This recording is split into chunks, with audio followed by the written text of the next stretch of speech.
ayat yang mestinya sangat terkenal sekali ya.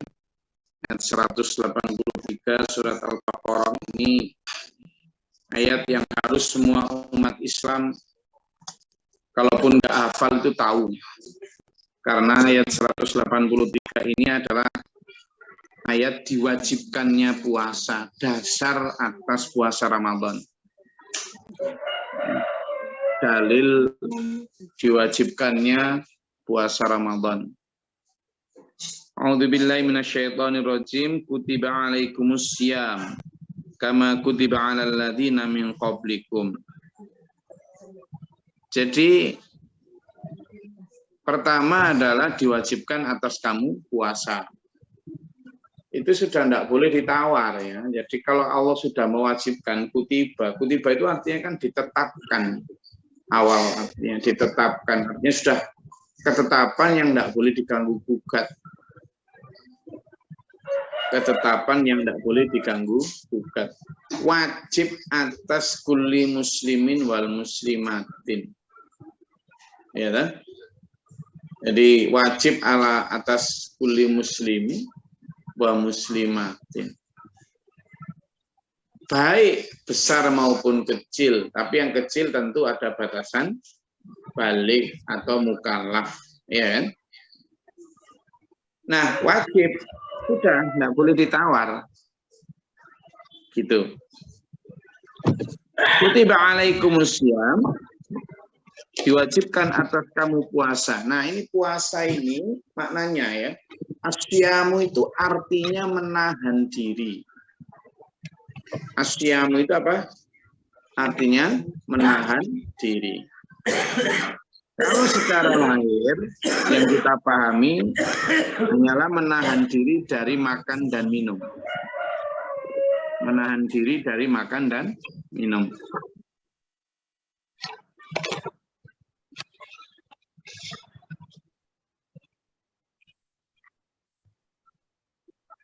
Menahan diri dari makan dan minum, tapi sebenarnya dia tidak hanya menahan diri dari makan dan minum serta bersetubuh bagi suami istri, tetapi juga menahan diri dari tidak menghina, menahan diri dari tidak menipu, berbohong, berdebat, saling caci, banyak.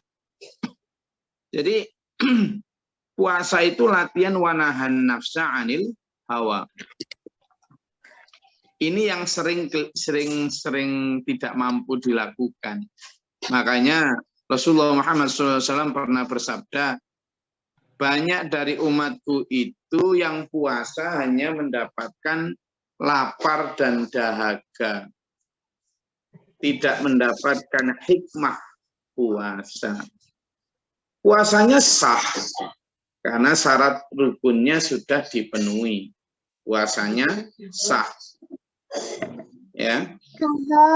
Tetapi dia tidak dianggap dapat puasa. Yaitu tadi yang Allah sampaikan. Jadi dia dianggap hanya mendapatkan lapar dan dahaga. Karena apa? Yang asyamu, yang makna menahan diri tadi, hanya dipahami menahan diri tidak makan, tidak minum. Tapi selama tidak makan, tidak minum, nonggo, ya, duduk di tetangga, ngerasani tonggo, gosip, ya kan? Yang laki-laki ya masih marah-marah, masih, ya kayak gitu. Jadi akhirnya wanahan nafsa anil hawanya ini hawa makan sama minum tak, atau hawa tidak bersetubuh suami istri saja. Padahal inti dari wanahan nafsa anil hawa, dari asyamu itu adalah hawa dalam hal apapun, dalam hal amarah, dalam hal menghibah, dalam hal tadi itu gosip, termasuk menahan diri dari ma'asi, apa? Maksiat mata, maksiat pikiran, maksiat tangan, maksiat macam-macam. Sampean puasa, tapi di kantor korupsi, entah korupsi waktu, korupsi budget, ya gak jadi bosnya, gitu loh. Jadi kenapa? Nanti kita lihat ya. Ketika pertama, jadi saya ingin memahami dulu tentang makna puasa, asyamu. Karena sesungguhnya latihan puasa itu selain menahan diri juga latihan yang kedua adalah merasakan apa yang dirasakan oleh orang miskin. Orang yang kelaparan. Belajar empati, bukan hanya simpati, tapi apa? Empati. Kalau simpati kan sekedar kasihan ya. Tapi kalau empati itu merasakan apa yang dirasakan, memposisikan diri kita pada posisi orang lain. Puasa, memaksa diri lapar, itu berusaha memposisikan diri kita pada orang yang sering kelaparan. Itulah kenapa orang yang misalnya gagal puasa, entah karena haid, entah karena safar, entah karena sakit, gitu ya. Bukan haid, maaf, yang terutama karena sakit atau safar, atau yang tadi itu terutama yang karena tidak kuat, itu ya, yang tidak kuat tadi, itu disuruh memberi makan orang miskin. Biar ada kaitannya apa? Karena memang pada dasarnya selain menahan diri, asyamu itu tujuannya untuk merasakan apa yang dirasakan orang miskin yang tidak bisa makan itu, gitu ya. Makanya di situ disebut asyamu itu sebenarnya pada menahan diri. Kita mampu untuk beli makanan, kita mampu untuk menyediakan dan melahap makan, tapi justru memaksa diri untuk tidak makan. Kalau kita luaskan dulu, kalau kita luaskan makna puasa ya, ada satu hadis Nabi Muhammad Sallallahu Alaihi Wasallam, ad-dunya sijnul mu'minin wa jannatul kafirin. Yang kedua, hadis Nabi juga, qala Rasulullah aidan, beliau menyatakan bismillahirrahmanirrahim, akbarul jihad, jihadul akbar, ay jihadatun nafs. Jadi kalau yang pertama tadi, dunia itu adalah penjara, tempat orang beriman menahan diri, memenjarakan diri. Sementara dunia itu bagi orang kafir ada kebebasan sebebas-bebasnya. Itu yang pertama. Lalu yang kedua, tadi saya sampaikan, jihad paling besar itu bukan yang hanya apa ya, meskipun berat juga misalnya perang bertemu, tapi jihad yang paling besar itu adalah jihadatun nafs atau jihad melawan nafsu.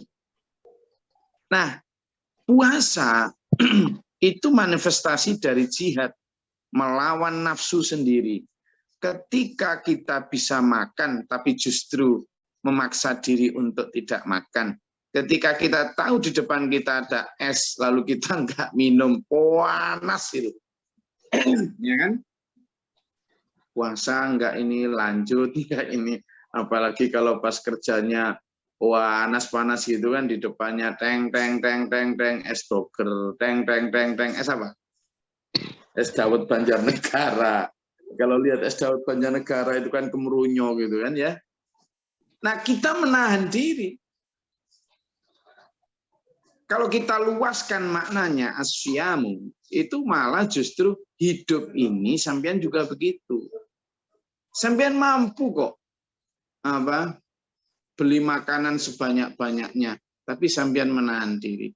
Sampean mampu kok membangun rumah semewah-mewahnya, ya kan? Seperti rumah paling mahal di dunia yang ada di India itu, milik orang terkaya di India, yang rumahnya itu lantai 28,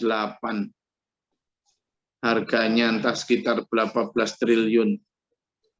Misalnya Anda mampu melakukan itu, tapi Anda menahan diri untuk kemudian justru mengalihkan pembiayaan itu untuk kepentingan bangsa, agama, dan umat ini. Nah, itu makna puasa. Sampean mampu membeli baju harga 1 setel 2 juta, 4 juta. Sampean ada budget itu longgar, tetapi sampean kemudian aku tak beli baju yang harga 250-500 ribu saja, yang 2 juta aku pakai untuk bajuku akhirat dengan cara aku berikan kepada mereka yang tidak punya baju. Nah, ini dari begitu kita awalnya belajar tidak makan minum, nanti ujungnya itu adalah mampu untuk menahan diri dalam hal yang lain. Saya punya kuasa ini. Saya adalah kepala bagian keuangan di sebuah departemen, kan? Saya adalah kepala bagian personalia, basah tuh kursinya, celemek semua, kan? Tapi saya kemudian menahan diri untuk tidak memanfaatkan kekuasaan saya untuk korupsi, untuk kolusi, untuk nepotisme. Nah, ini loh sebenarnya luaran atau output dan outcome dari puasa. Asyam. Gitu loh.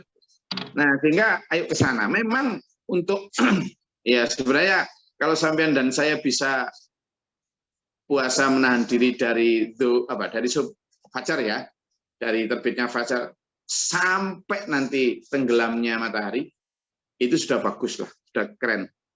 Tapi sebenarnya itu baru tahap awal dari belajar puasa yang sesungguhnya. Jadi kadang kalau kita sebagai orang tua gitu ya, melajari anak-anak kita untuk makan puasa bedukan ya, tahu puasa apa itu namanya? Puasa yang cuma sampai zuhur itu loh. Ya, puasa beduk. Sebenarnya itu kan bukan puasa, tapi karena sebenarnya latihan aja. Itu tahap yang paling awal yang bagus juga untuk latihan anak-anak kita. Itu bukan bicara pahala dan dosa, karena memang mereka sebenarnya belum umur, tapi hanya sekedar latihan, trial. Nah sebenarnya kita yang sudah dewasa pun, yang sudah mampu menahan diri untuk tidak makan minum sejak fajar sampai tenggelamnya matahari, itu juga masih baru latihan atas puasa yang sesungguhnya. Apa itu? Yakni puasa menahan nafsu dalam kehidupan ini. Kama kutiba 'alal ladzina min qablikum. Nah, di potongan ayat ini, kama kutiba 'alal ladzina min qablikum, berarti Allah sedang mengatakan begini dulu. Berarti orang-orang sebelum Islam itu juga sudah ada kewajiban puasa.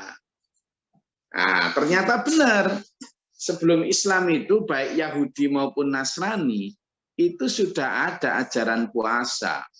Meskipun mungkin cara dan urutan atau tertibnya beda.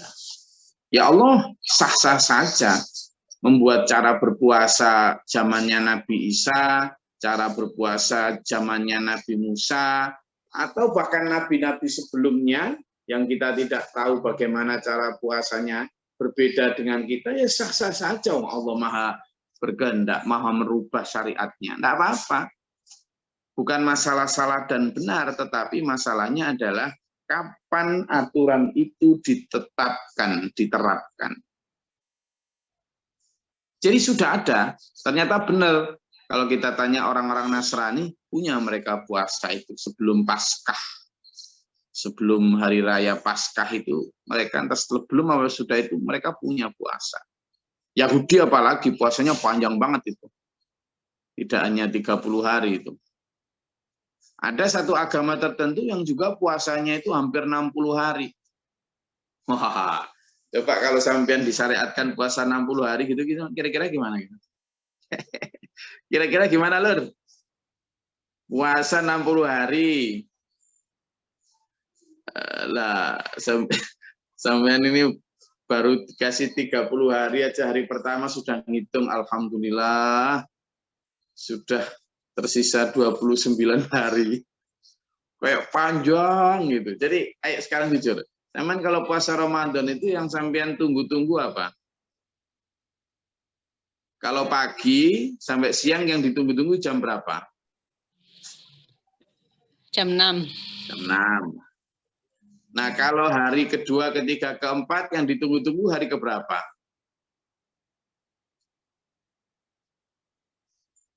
Ayo jawab, jangan ngantuk. Hari ketiga, keempat, kelima gitu. Yang ditunggu hari keberapa? Puasa, 29. Tanggal 29 Lebaran.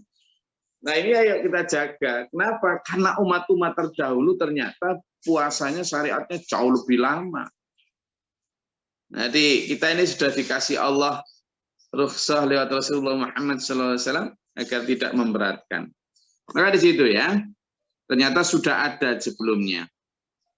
La'allakum tattaqun, agar kalian bertakwa. Berarti goal, the ultimate goal, the final goal dari puasa, the aim dari puasa adalah tattaqun, agar kalian bertakwa. Bukan agar kalian dapat pahala saja. Bukan, tapi lebih jauh adalah agar kalian bertakwa. Kalau begitu bagaimana takwa itu?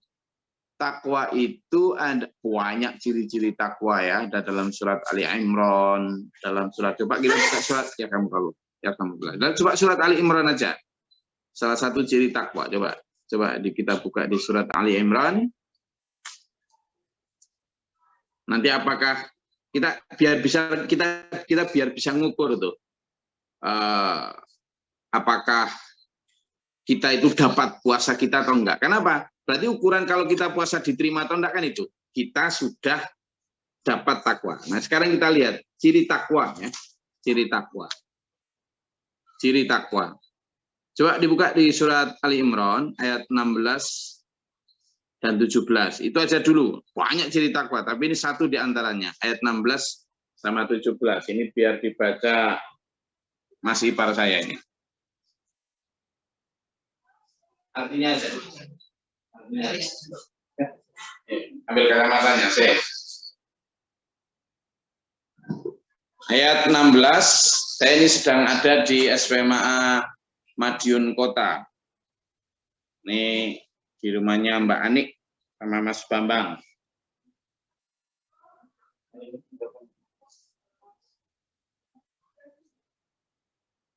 Ini ayat 16 dan 17. Bismillahirrahmanirrahim.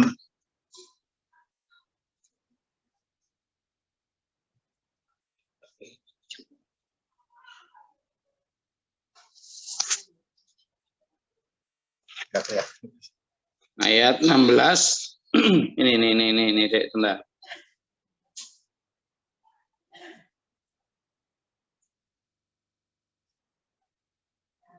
Ayat 17, Gus.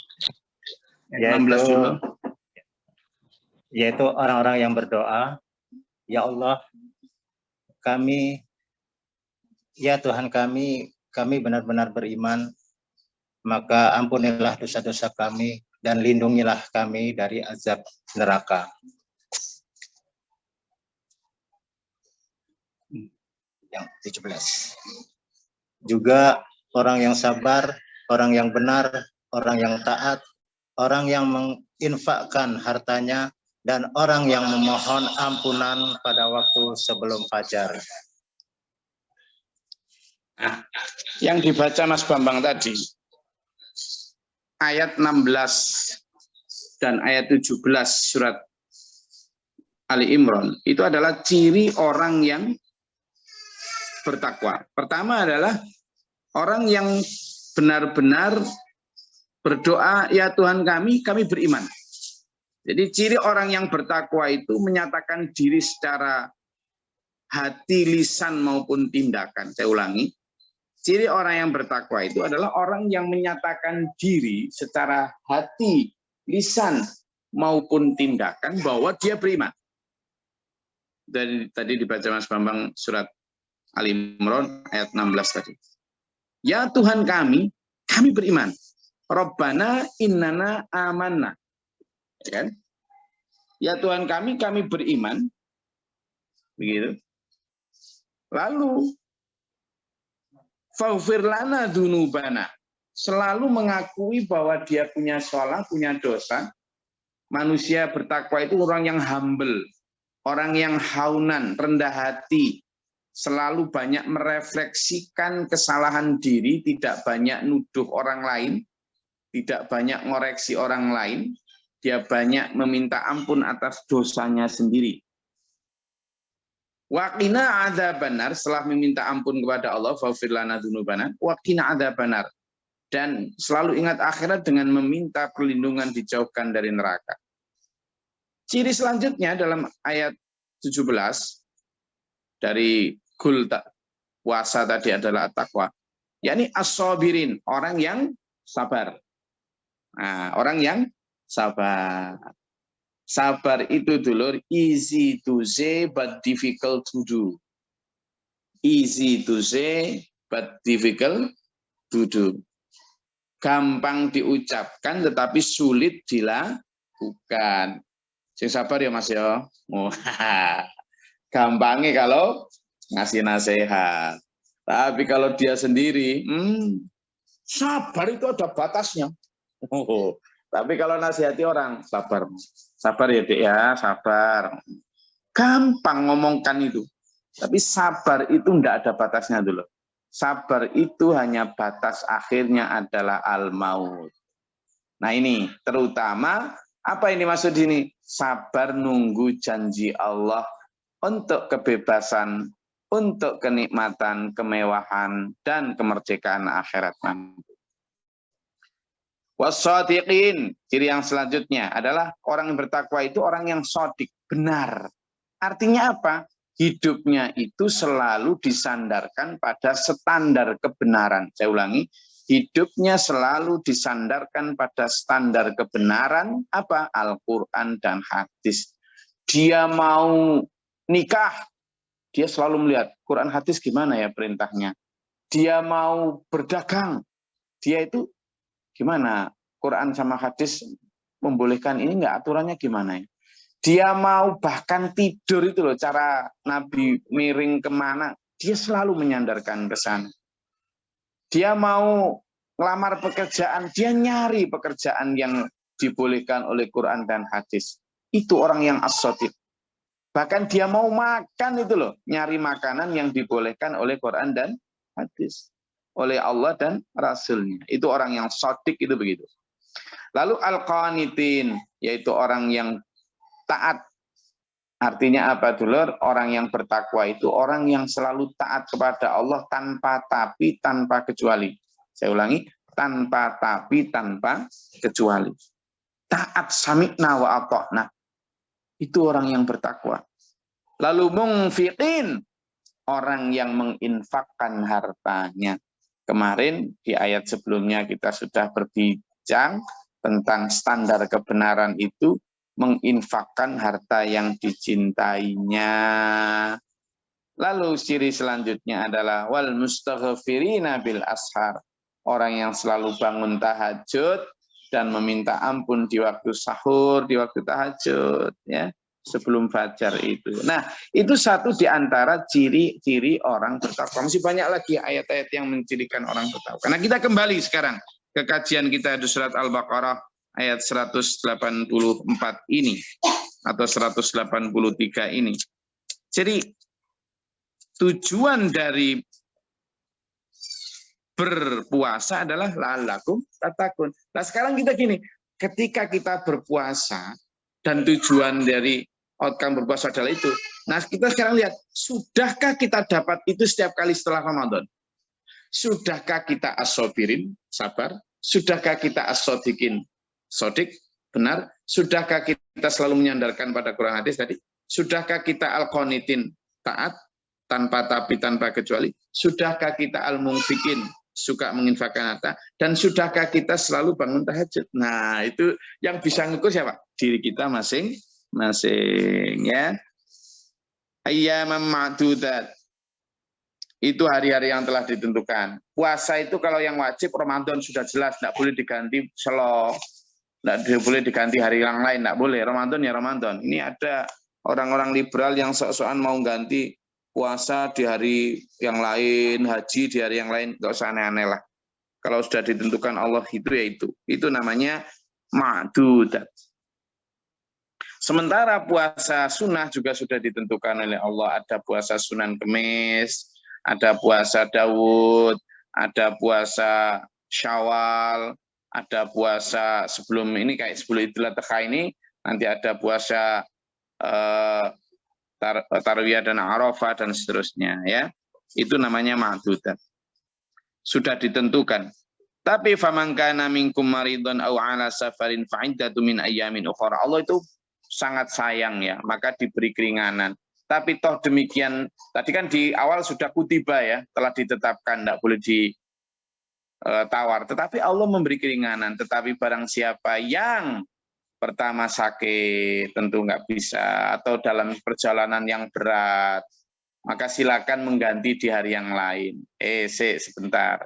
Ini dalam hal yang kedua, yang pertama marid dan safar ini jangan diartikan menurut nafsu ya. Gini, sekarang saya mau tanya, apakah semua sakit boleh mengambil keringanan untuk tidak puasa dan diganti di hari yang lain?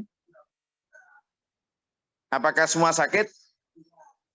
Lah kalau semua pokoknya sakit, karena kalimat di sini lah asal maridon gitu, enggak ditentukan apa. Berarti boleh Gus setiap sakit. Ada loh yang menafsirkan begitu. Pokoknya menafsirkan Quran itu berdasarkan lafadznya aja, berdasarkan tulisannya aja. Apakah semua sakit boleh mengambil itu? Ya enggak dong. Sekarang ini, kira-kira sakit apa yang kira-kira benar-benar akhirnya enggak mampu puasa itu? Sakit apa? Sakit lambung, Gus. Lambung. Lambungnya kenapa? Lambungnya lapar. Enggak. Lah apa Mas Iswanto? Sakit apa? Ya sakit-sakit yang berat lah. Kalau sakit panu ya jangan dijadikan alasan lah, gitu loh. Demikian pula safar, itu ada kriterianya safar yang kemudian sampean bisa mengambil luxo itu. Jangan asal safar, pokoknya perjalanan. Sampean datang pergi dari rumah ke tetangga sampean sekitar 100 meter, kan safar juga. Terus sampean ngambil luxo, aku kan safar, nggak puasa dulu. Nggak gitu Mas, ya kan? Jadi safar yang dimaksud di sini itu contoh di zaman dulu, di masa siapa? Di masa Rasulullah. Safar itu melewati padang pasir yang panas, yang bahkan unta saja loh kehausan. Itu loh safar. Nah kalau sekarang sampean misalnya naik kendaraan AC hanya dalam waktu 1 jam 2 jam dari rumah sampean, kemudian sampean mengatakan itu safar, ya enggak apa-apa sih, cuma ya apa-apalah. Gitu loh. Kenapa? Karena kalau kalimat selanjutnya ini, wa 'alal ladzina yutiquna fidyatun ta'amu miskin. Tapi bagi yang tidak benar-benar keberatan, enggak bisa betul untuk melaksanakan sholat puasa ini, misalnya orang yang pikun atau orang yang sudah tua banget, maka boleh membayar fidyah dengan cara memberi makan seorang miskin. Tetapi Allah masih begini. Faman tatawwa'a khairan fahuwa khairul lahu. Tapi barang siapa yang mengerjakan kebajikan itu lebih baik baginya, wa antasumu khairul lakum. Tapi jika tetap berpuasa itu lebih baik. Jadi baik sampean marid, tapi marid yang enggak terlalu parah, safar yang enggak terlalu berat betul. Lalu sampean tetap puasa, bagi Allah wa antasumu khairul lakum. Tapi puasa itu tetap lebih baik bagi kamu, in kuntum ta'lamun, jika kamu tahu betapa puasa itu sangat manfaat, terutama di bulan yang ditentukan, yakni bulan penuh barakah, bulan Ramadan. Begitu dulu. Oke. Ada yang mau ditanyakan?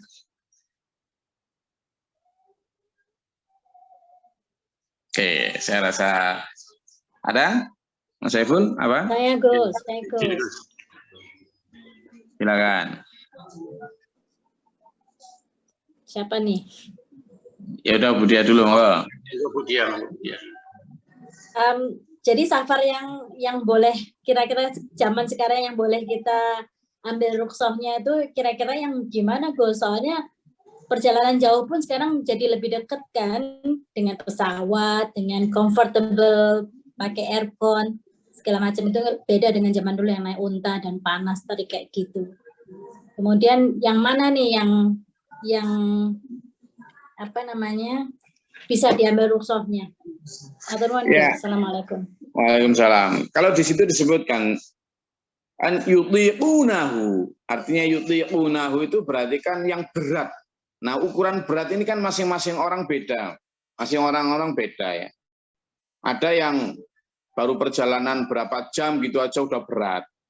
Ya. Tapi sekarang ginilah, kita bisa ngukur itu jujur pada diri kita masing-masing.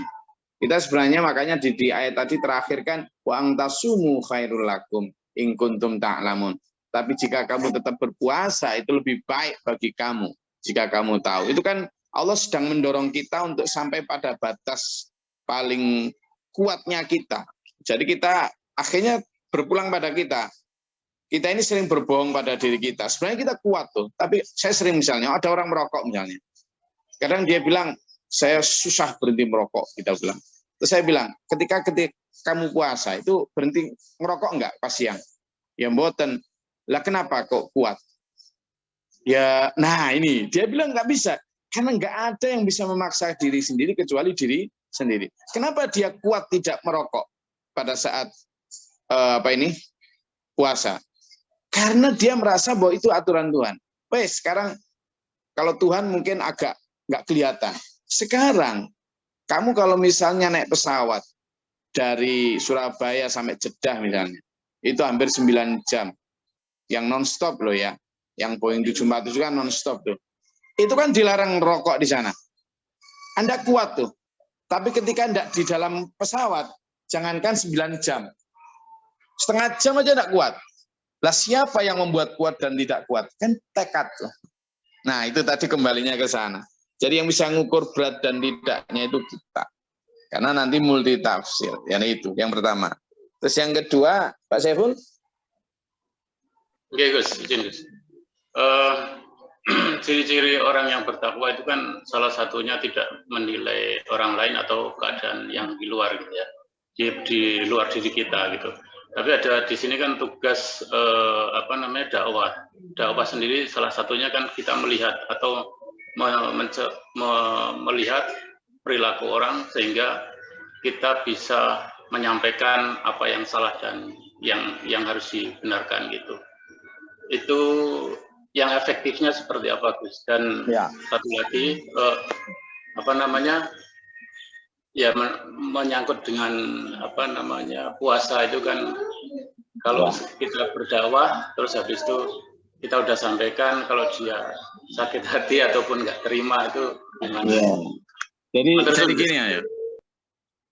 Tugas dakwah itu tetap kita jalankan. Ngajaknya itu tidak dengan cara kamu itu jelas orang-orang pendosa, kayak gitu. Tapi kita ngajaknya dengan cara kita. Makanya bahasa kita itu lebih baik daripada bahasa aku dan engkau. Makanya ketika kita ngajak refleksi, pertama yang perlu kita lakukan adalah refleksi pada diri kita. Menilai orang lain itu dengan cara berkaca pada diri kita. Jadi misalnya kita ingin mendakwai seseorang yang dia misalnya melakukan kesalahan A, maka kita caranya bagaimana? Dulur, misalnya si Ponirin, Mas Ponirin, saya itu banyak sekali dosa kayak gini. Nah, padahal dosa-dosa seperti ini itu bisa nyangkut sama siapapun. Saya sering, Mas ya. Jadi refleksinya itu kepada diri kita. Meskipun sebenarnya kita juga sedang mendakwai dia untuk menyadari kesalahan A tadi. Nah itu cara bagaimana agar bahwa yang saya sampaikan tadi jangan suka menilai, jangan suka menjudge. Itu kenapa? Biar orang lain tuh ketika kita dakwahi itu tidak merasa bahwa dia sedang dihakimi, tapi sedang diajak refleksi bersama. Nah itu loh pentingnya strategi dakwah. Kita tetap harus berdakwah ya, terutama kepada anak-anak kita, kerabat kita. Caranya begitu. Supaya apa? Mendahulukan refleksi kepada diri sendiri sebelum kita mengajak orang lain untuk refleksi. Itu maksudnya. Jadi pertama kita sendiri di dalam mengoreksi itu agar kita juga dalam berdakwah itu dibarengi dengan jiwa kasih. Saya rasa itu kajian kita pada pagi hari ini. Semoga bermanfaat dan berfaedah.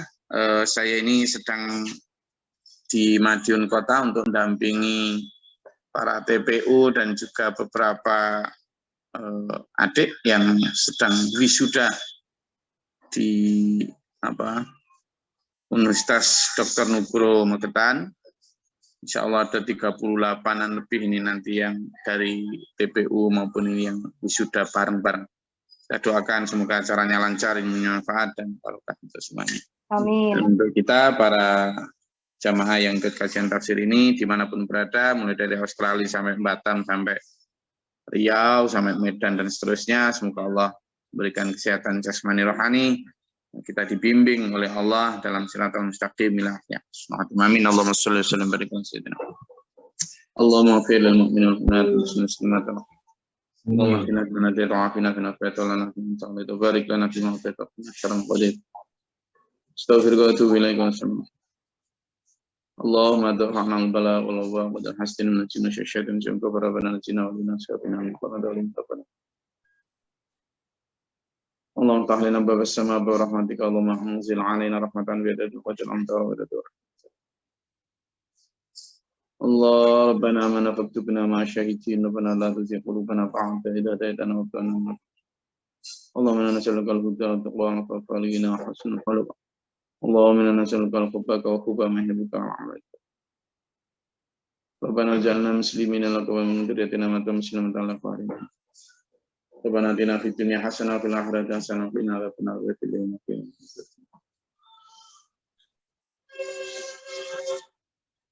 سبحان ربك رب العزة عما يصفون الدعاء إنك أنت السميع العليم إن الله لم يدع الصدور ومسنا بالعباد إن الله على كل شيء قدير سبحان ربك رب العزة عما يصفون سلام Alhamdulillahi Rabbil Alamin. Assalamualaikum warahmatullahi wabarakatuh. Waalaikumsalam warahmatullahi wabarakatuh. Thank you, Gus. Allahumma arhamna bil Qur'an waj'alhu lana imaman wa nuran wa hudan wa rahmah.